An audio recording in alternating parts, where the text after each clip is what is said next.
Ơi.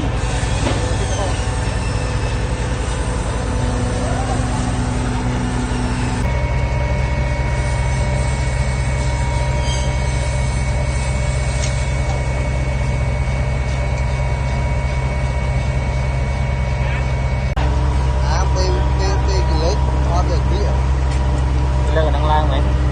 Lưng là đấy. Và bên kia hết rồi đấy.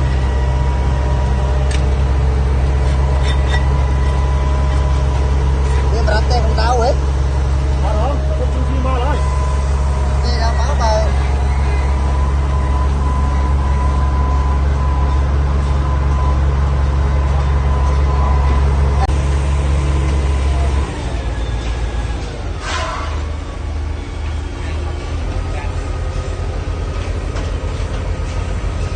Cú mình. Đây, biết mày. Thấy chưa?